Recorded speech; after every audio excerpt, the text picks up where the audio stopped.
আল্লাহ পাক আল্লাহ তাআলা নাযিল করেছেন ওই কোরআনুল মাজিদে আমার আল্লাহ পাক আল্লাহ তাআলা জানিয়ে দিলেন ওয়া ইযা কুরিয়াল কুরআনু ফাসতামিউ লাহু ওয়া আমসিতু লাআল্লাকুম তুরহামুন।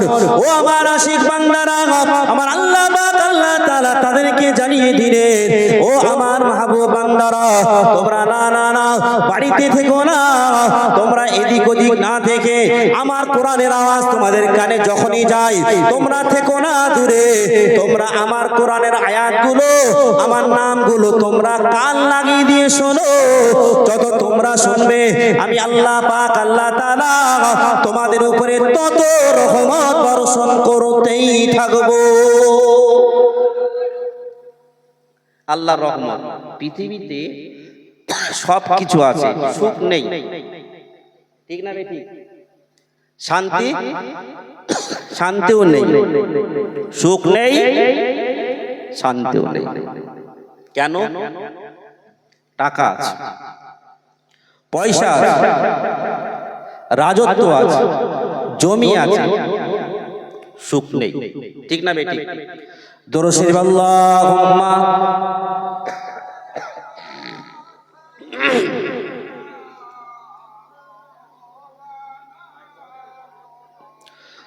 ওয়ালা আলী।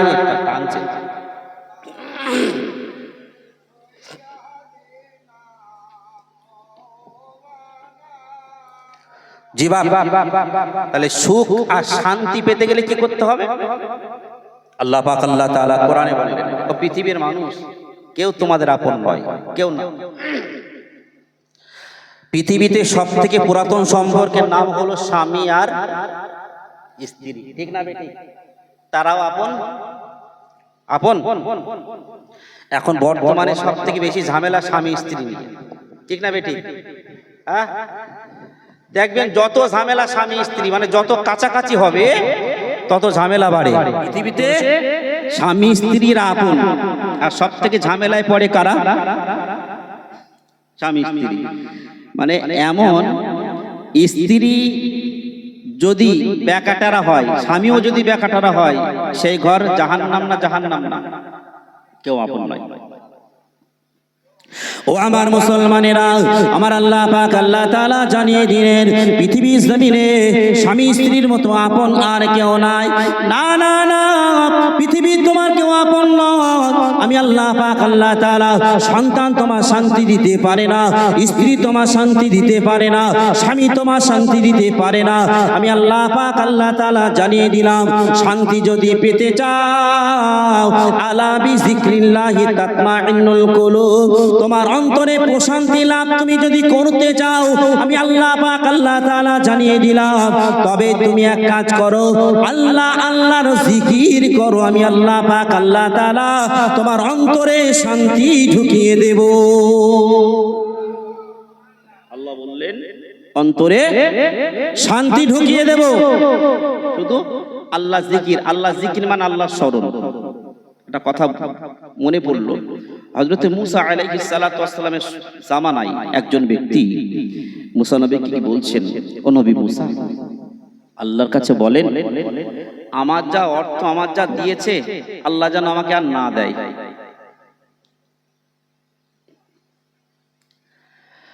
হযরত নবী মুসা আলাইহিস সালাতু ওয়াস সালাম যখনই এমন কথা শুনলেন, ওই মানুষটা বলতে লাগলো, ও নবী মুসা, তুমি তো আল্লাহর সঙ্গে কথা বলো, আল্লাহর সঙ্গে কথা বলো তুমি, তবে আমার কথাটা তুমি আল্লাহকে বলবে, আল্লাহ যেন আমাকে আর কিছু না দেয়।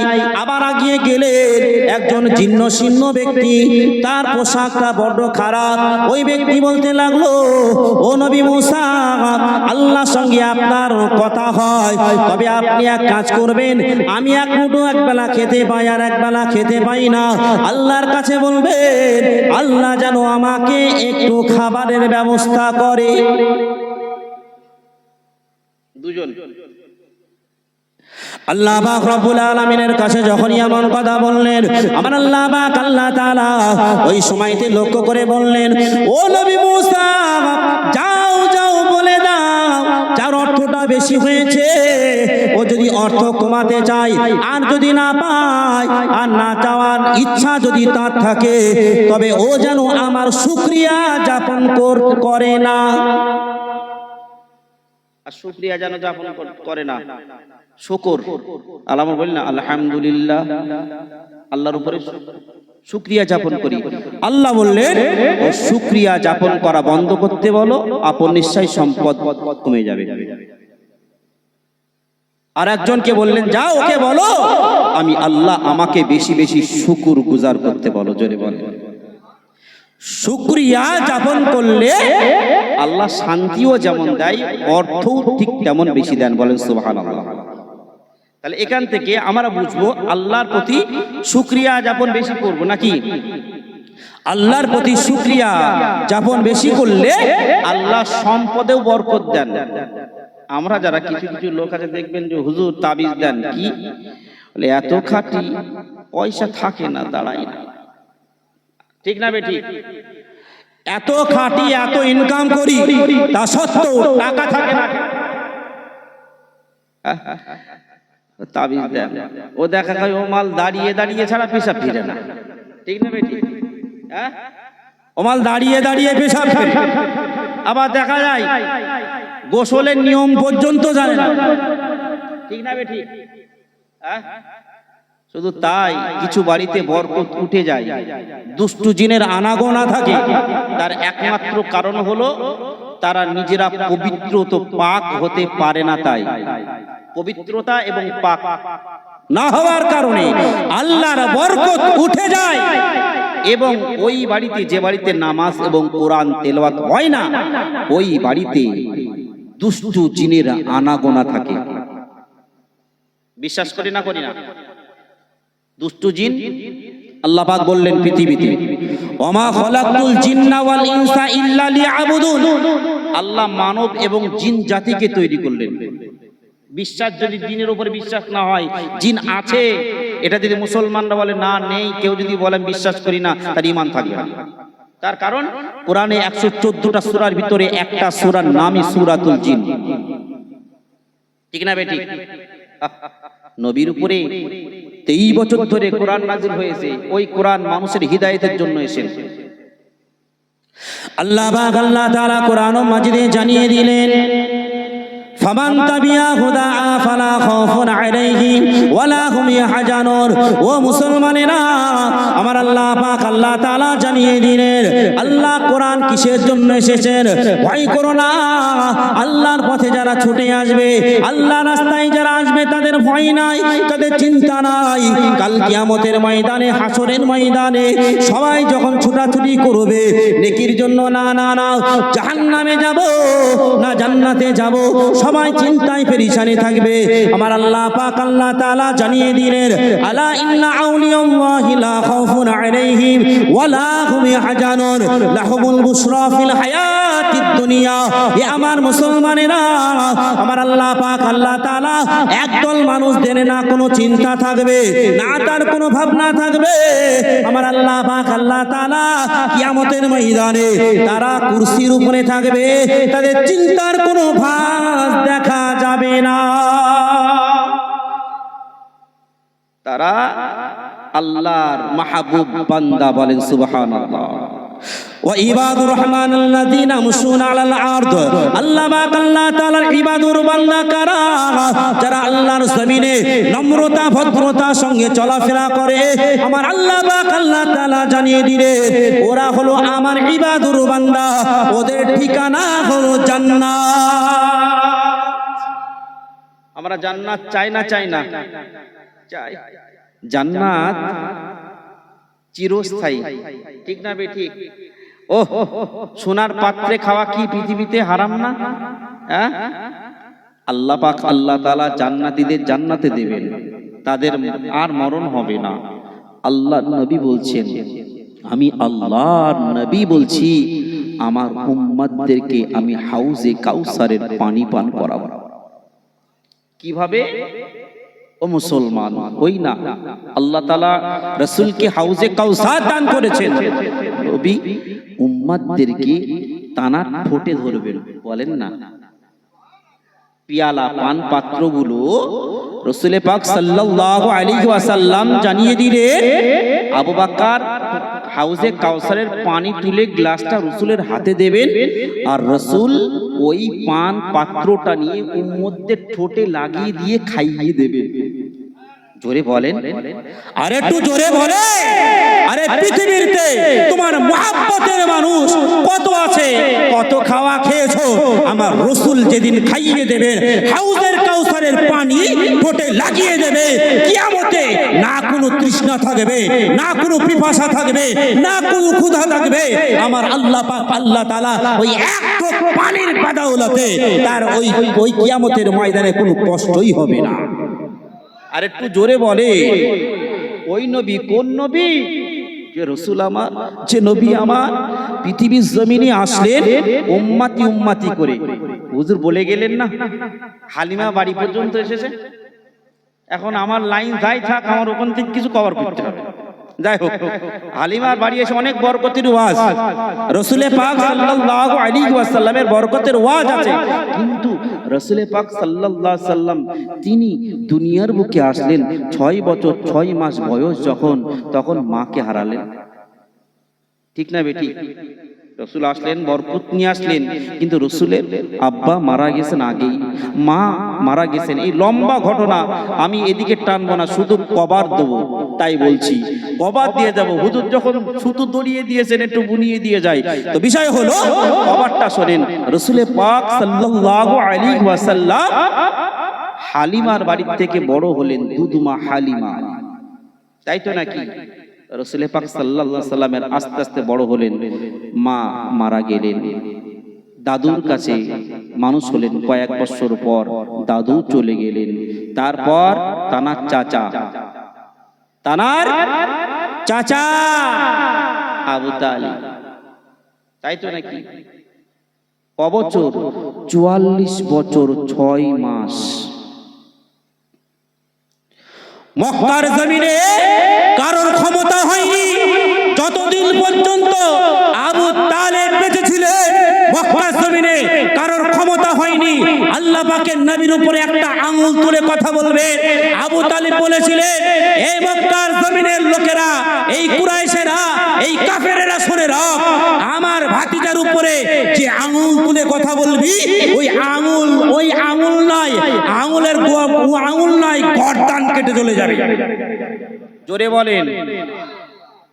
আমি অসুস্থ হলেও যদি সুস্থ হই, আঙ্গুলের বদলে গর্দান নেব। আমার শিশু ভাতিজাকে কেউ কষ্ট দিবি না। যখন চলে গেলেন তখন কষ্টের উপরে কষ্ট, ঠিক না বেটি? রাসূল আস্তে আস্তে ধীরে ধীরে বড় হলেন। অনেক লম্বা ঘটনা, বরকতের ওয়াজ শুনেছেন, এবার শুনেন। রাসূল পাক সাল্লাল্লাহু আলাইহি ওয়াসাল্লাম মক্কার জমিনে ভূমিষ্ঠ। রাসূল পাক সাল্লাল্লাহু আলাইহি ওয়াসাল্লাম শিশুবেলায় খেলাধুলা করছেন, অল্প বয়স। দেখেন ছোটবেলায় মারার জন্য, ও আমার মুসলমানেরা, ও আমার জওয়ানেরা, যুবকেরা, মুরব্বিয়ানগণেরা, আমার আল্লাহ পাকের নবী আমার খেলাধুলা করছে। ইহুদিদের দুটো পাদ্রী তারা আসলো, এসে আল্লাহ পাকের নবী সাল্লাল্লাহু আলাইহি ওয়াসাল্লামকে ওলট পালট করে দেখতে লাগলো। এ ভাই পাদ্রী, এই তো সেই মুহাম্মদ যার কথা আমরা পড়েছি। এ শিশু, না না না না, এ শিশু বেলায় তাকে হত্যা করে দিতে হবে, একে আর রাখা যাবে না।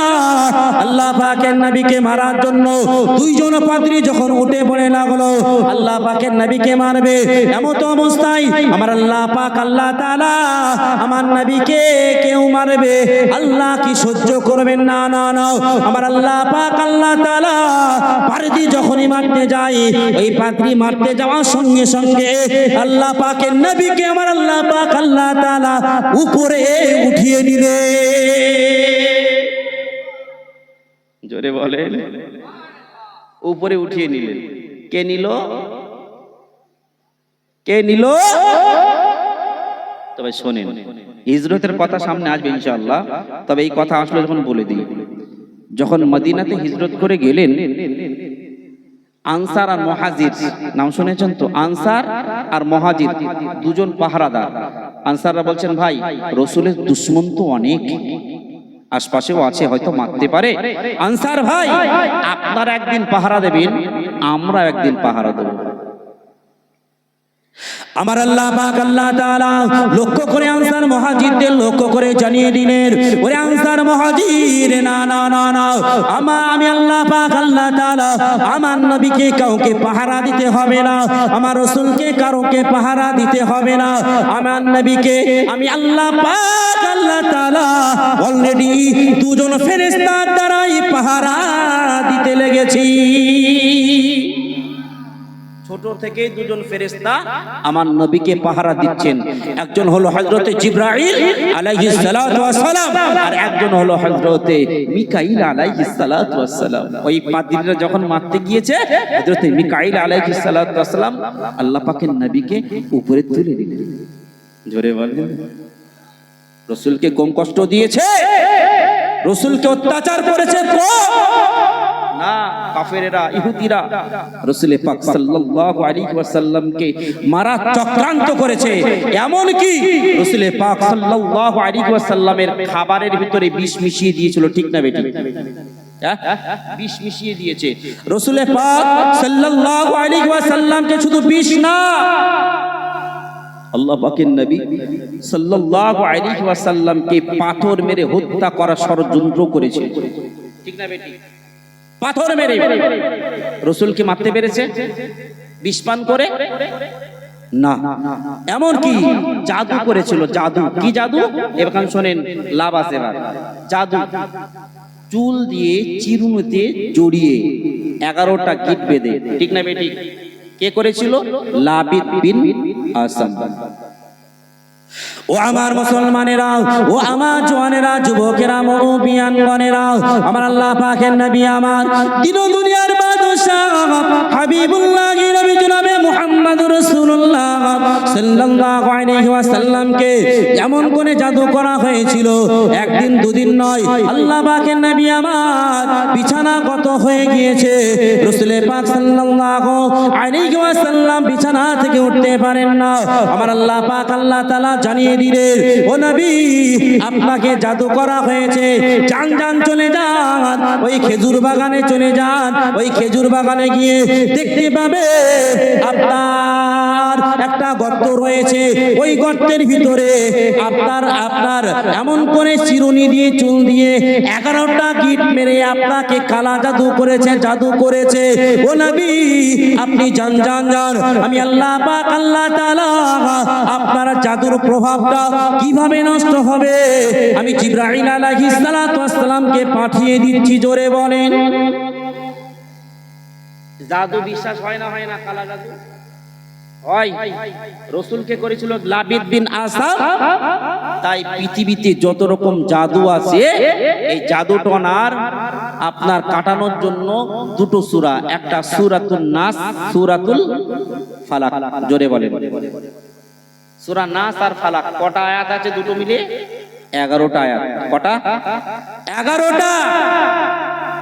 আল্লাহ নবীকে বললেন, গিয়ে সাহাবায়ে কেরামরা তুললেন, এক এক করে আয়াতগুলো পড়তে লাগলেন, ফু দেন, আর একটা একটা করে গিট খুলে যায়। জোরে বলে। ও আমার মুসলমানেরা, আল্লাহ পাকের নবীকে, আল্লাহ পাকের রাসূলকে কত মারার চেষ্টা, চিন্তা ভাবনাও তারা করেছিল। না না না, আমার রাসূলকে তারা মারতে পারেনি, কিন্তু জাদু করেছিল। উম্মতে মুহাম্মাদীদের জন্য শিক্ষণীয় বিষয় রয়েছে। হে উম্মতে মুহাম্মাদীরা, তোমরা সরো না, সরো। আল্লাহ পাকের নবীকে জাদু করেছিল, আল্লাহ পাকের নবী যাতে ভালো হয়েছিল, সেই মেডিসিন স্বরূপ সূরা নাস আর ফালাক তোমরা মুখস্থ করো। দুই হাতে ফু দিয়ে তোমরা তোমাদের শরীর মুসা করো। আমার আল্লাহ পাক আল্লাহ তাআলা জাদু টোনা থেকে তোমাদেরকে রক্ষা করবে।